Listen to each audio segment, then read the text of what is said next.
সবাইকে ঈদ পরবর্তী ক্লাসে অভিনন্দন জানাচ্ছি এবং আজ আমাদের ক্লাস পর্ব শুরু করছি। আমরা আজ নতুন কোনো কিছু নিয়ে আলোচনা করব না। আমরা নেক্সট দিন থেকে নতুন বিষয় নিয়ে আলোচনা করব। আমাদের গত যে বিষয়গুলো প্র্যাকটিস করছিলাম তা থেকে আমি কিছু আপনাদের হোম টাস্ক দেব, সেগুলো একটু কষ্ট করে আপনারা আগামী দিন ক্লাসের আগে একটু জমা দেবেন। কারণ অবসর সময় যখনই সময় পাবেন তখন একটু প্র্যাকটিস করে জমা দেবেন। আজ যেহেতু আপনাদের প্রথম ঈদ পরবর্তী প্রথম ক্লাস, এই জন্য আমি আপনাদের আজকে কষ্ট দেব না। আমি ক্লাসও খুব তাড়াতাড়ি শেষ করব।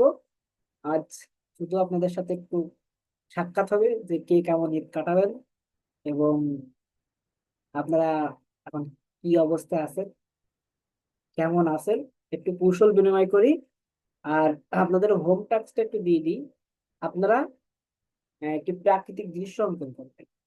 প্রাকৃতিক দৃশ্য অঙ্কন করবেন।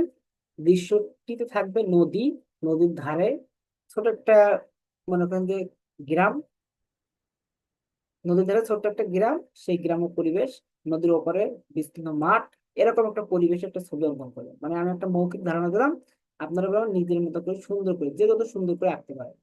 তাহলে একটা ছোট্ট একটা গ্রাম থাকবে, গ্রামের পাশে একটা কি নদী নদী থাকবে, নদীর অপরে মানে অপোজিট সাইডে আপনার বিস্তীর্ণ মাঠ থাকবে। দূরে আপনি যে দিগন্ত রেখা দিয়ে দূরের গাছপালা দৃশ্য ফুটা তুলতে পারে। এটা হলো আপনাদের মূল থিম, যে বিষয়টা বললাম। এখন তহিদ সাহেব, আপনার কি ছুটি হয়েছে? আপনি দেখলাম ব্যাগ গোছ গাছ করছেন, বন্ধুদের সাথে বেড়াতে যাচ্ছেন।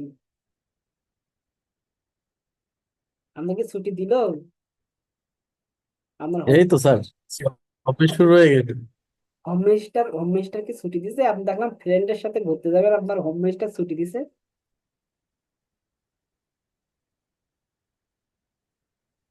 না, আজকে সারাদিন অফিস করলাম। ও, আজকে সারাদিন অফিস করলেন। তাই ঈদ কেমন কাটলো আপনার? ঈদ এই তো বউ বাচ্চা নিয়ে কাটালাম স্যার। যাক, আলহামদুলিল্লাহ, খুবই ভালো। সাইমা,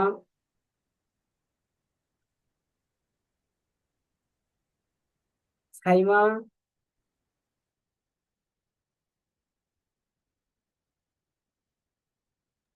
জি স্যার, হয়ে গেছে।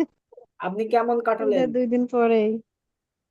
মানে আমি আপনাকে ঈদের সময়টা কেমন কাটালেন সেটাই বলতে চাচ্ছি, বুঝতে পারছেন? কারণ এখানে তো জি সবার স্যার, ঈদ ছিল। ভালোই কাটিয়েছি স্যার, আলহামদুলিল্লাহ ভালোই কাটিয়েছি। তার ভিতরে আবার বউ, বিয়ে, ঈদ সব মিলিয়ে কেটেছে স্যার। যাক, আলহামদুলিল্লাহ। নাজিম সাহেব, সালামু আলাইকুম স্যার। ওয়ালাইকুম আসসালাম। কেমন আছেন স্যার? জি, আলহামদুলিল্লাহ ভালো আছি। আপনার ছুটি কেমন কাটলো? হ্যাঁ স্যার, এভারেজ আলহামদুলিল্লাহ ভালোই কাটছে স্যার। যাক, আলহামদুলিল্লাহ। সোনালী হালদার, হ্যাঁ তোমার? স্যার, ভালোই কেটেছে। যাক, খুবই ভালো। হালিমা আক্তার, বৃষ্টি? জি স্যার, ভালো আছেন? জি, ভালো আছে। আপনার ঈদের, আপনার যে ছুটি, এই ছুটিটা কেমন কাটলো? আট 8-10টা দিনের মতো। এটা ঈদের দিন ওইরকম, ঈদের দিন আরো বেশি ঘুমাইছি। ও আচ্ছা, মানে আপনি স্বাভাবিক কাটাইছেন। স্বাভাবিক, আমার প্রতি ঈদই এরকমই যায়। আচ্ছা আচ্ছা। ফাতেমা বেগম, স্বাভাবিক। ফাতিমা বেগম, আসসালামু আলাইকুম ওয়ালাইকুম আসসালাম। আপনি কিভাবে মানে আপনার ছুটিটা কিভাবে অতিবাহিত করছেন? স্যার, এই মোটামুটি। যাক, খুবই ভালো। জান্নাতুল ফেরদাউস? মোটামুটি। জি স্যার, খুবই ব্যস্ততার ভিতরে স্যার। বড় ভাইয়ার ছেলে হয়েছে, আকিকা দিয়েছি। বড় এক চাচাতো বড় ভাইয়ার মেয়ে বিয়ে দিয়েছি। এটা খুবই তো খুশির সংবাদ, আপনি দুইটা কাজ করছেন। দুইটাই খুবই গুরুত্বপূর্ণ কাজ এবং আপনি তো অনেক আনন্দে ঈদ কাটাইছেন। এর জন্য তো আপনাকে অনেক অনেক ধন্যবাদ। জি স্যার। কোচি কোচি, জি স্যার। আপনি যে ছুটিটা পেলেন, ছুটিটা কিভাবে কাটালেন? স্যার আসসালামু আলাইকুম। ওয়ালাইকুম আসসালাম। স্যার ভালো আছেন? জি আলহামদুলিল্লাহ ভালো আছি। ছুটি কিভাবে কাটালেন? এই তো স্যার আলহামদুলিল্লাহ ভালো মন্দ মিলিয়ে। যাক আলহামদুলিল্লাহ খুবই ভালো। গৌরী, আপনি ছুটি কিভাবে কাটালেন?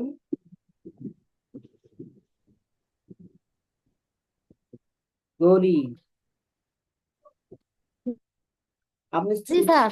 ছুটি কিভাবে কাটালেন? আপনি যে 9 দিন ছুটি পেলেন, এই ছুটিটা কিভাবে অতিবাহিত করছেন? এই গোপালগঞ্জ বাড়ি, শ্বশুর বাড়ি সব জায়গায় ঘুরছি, ভালোই কাটছে। যাক খুবই ভালো। রাজীব সাহেব, হ্যালো স্যার। হ্যাঁ আপনি আপনি কিভাবে কাটালেন ছুটিটা? স্যার ঘোরাফেরা করছি মারাত্মক ভাবে স্যার। মানে খুবই এনজয় করছেন এক কথায়। জি স্যার।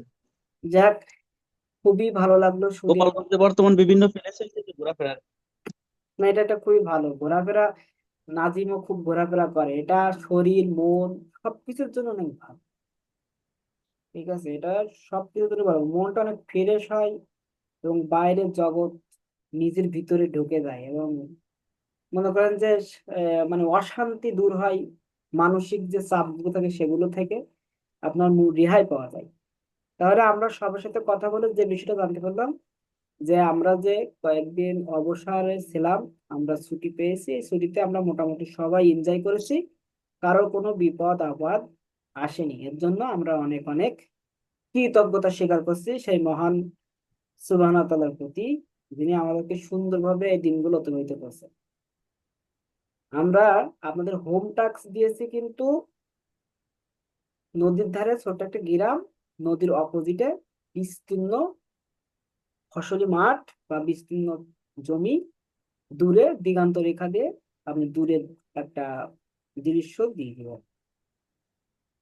বা বিস্তীর্ণ মানে দূরের ফসলি জমি দূরে কেমন দেখা যাবে, মানে নদীর ওপারে দৃশ্য, মানে ফেলানো যে জমিগুলো থাকে বা ফসলি মাঠগুলো থাকে সেগুলো কেমন দেখা যায় এরকম একটা দৃশ্য আপনি ফুটাই তুলবেন। নদীর ধারে ছোট্ট একটি গ্রাম, নদীর অপোজিটে বিস্তীর্ণ ফসলি মাঠ, ফসলি মাঠ বা ফাঁকা মাঠ, আপনি যে কোনো একটা বিষয় দেখাতে পারবেন। এটা হলো আপনাদের হোম টাস্ক। তাহলে এখন আমি ক্লাস ছেড়ে দিচ্ছি। আপনাদের এখন থেকে সময় 9টা 50 বাজে, 9টা 30-এ ক্লাস শুরু হয়েছে। এখন আপনাদের 10টা 30 মানে আধা ঘন্টার মধ্যে আশা করি হয়ে যাবে। শুধু লাইন ড্রয়িং করবেন, শুধুমাত্র লাইন ড্রয়িং করবেন। এখন যাদের সমস্যা থাকবে, যাদের সমস্যা আছে, আপনারা আগামীকাল ক্লাসের আগে জমা দিতে হবে।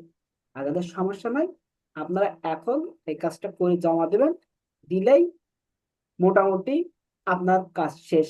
আপনি তাহলে আগামী দিন পর্যন্ত ফ্রি, মানে নেক্সট দিন ক্লাস পর্যন্ত আপনি ফ্রি। আপনাকে কোনো না কোনো সময় কাজটা করতে হবে। এখন এখনই করলেও আপনার সমস্যা নেই, আবার আপনি যদি এখন সমস্যা থাকে পরে করে দিলেও হবে। অর্থাৎ আপনি আগামীকালকে ক্লাস মানে নেক্সট দিন ক্লাসের আগে জমা দিলেই হবে। কিন্তু যেহেতু আমি আপনাকে সুযোগ দিচ্ছি, আপনার তো 10টা 15 20 পর্যন্ত ক্লাস করা লাগতো, কিন্তু সেই সুযোগটা আমি আপনাকে দিচ্ছি। এটা করার কারণ হলো যে আমরা অনেকদিন চর্চা থেকে বাইরে ছিলাম, যার কারণে আমরা একটু হাতটা একটু সচল করে নিচ্ছি। তারপর আমি নতুন বিষয় দেবো, তাহলে আপনারা ধরতে পারবেন। না হলে এই যে সরাসরি দিলে অনেকদিন প্র্যাকটিস নাই, দেখা গেলো লেখাগুলো একটু বাঁকা হয়ে যাচ্ছে। এই জন্য আমি একটু প্র্যাকটিস করেছি, আপনারা একটু নাড়াচাড়া দিয়ে নিচ্ছি।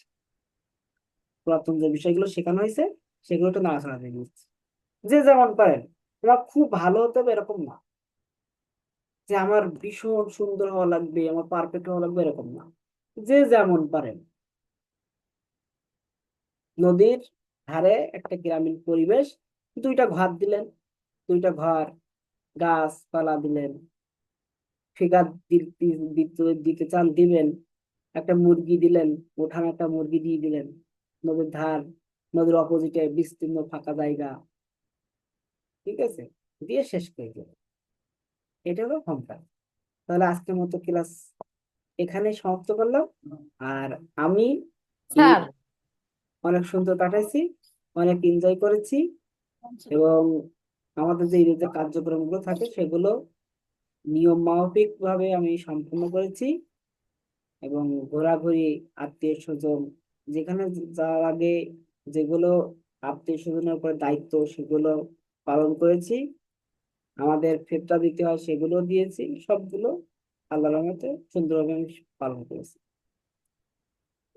সব মিলে আলহামদুলিল্লাহ। জি, কে যেন কথা বলছিলেন, বলেন। স্যার আগামীকাল ক্লাস হবে? না, আগামীকাল না তো, মঙ্গলবার। আচ্ছা আচ্ছা, আপনি বললেন আগামীকাল।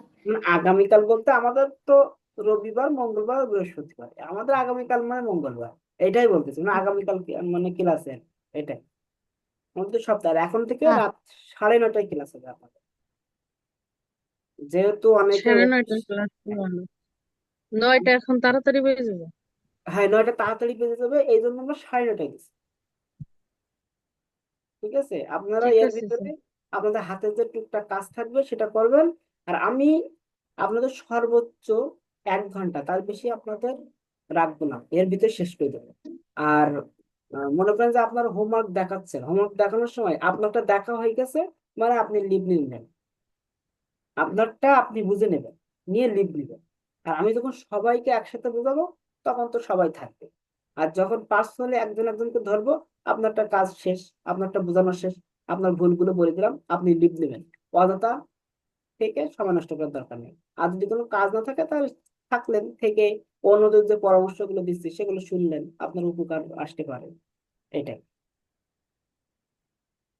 সবাইকে বুঝতে পারছেন? জি স্যার। স্যার একটা কথা বলি। হ্যাঁ, বলেন। স্যার সার্কুলার কি এবছর আর হবে না? অবশ্যই হবে, 19তম। কেন হবে না? ওই ওই যে বলছে যে 25 সালে হবে না, ওই যে বলছে সামনের বছর হবে, এরকম শোনা যাচ্ছে না, ওইটা আসলে মনে করেন যে আপনি আমাকে যদি একটা জিনিস বারবার জিজ্ঞাসা করেন তবে যে এখন কাজ এটা কার্যক্রম শেষ না হলে ওটা হবে না, দেরি হবে। এখন এটা বলে দেওয়ার মানে কি, আর আপনি তো শুনছেন না আমার কাছে, আপনাকে জি তো একটা স্যার। কথা বলেই দিলাম, কিন্তু সার্কুলার খুব শীঘ্রই হবে, 2-1 মাসের ভিতরেই হবে।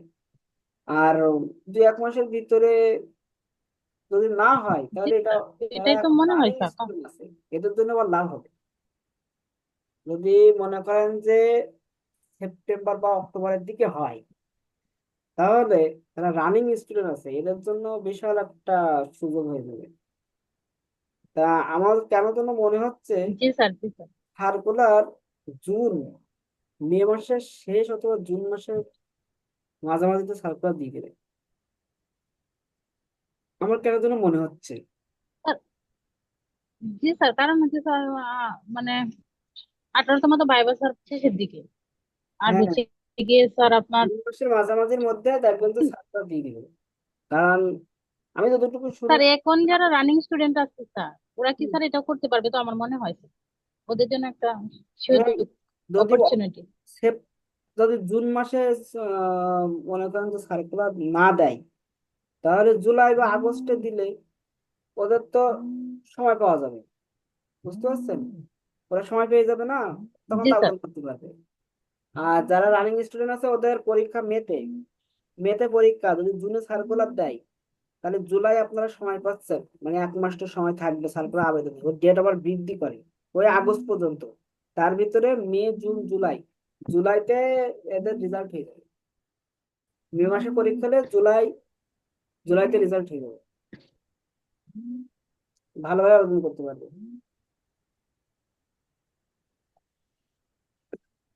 জি স্যার। ঠিক আছে, তাহলে সবাই ভালো থাকেন, সুস্থ থাকেন।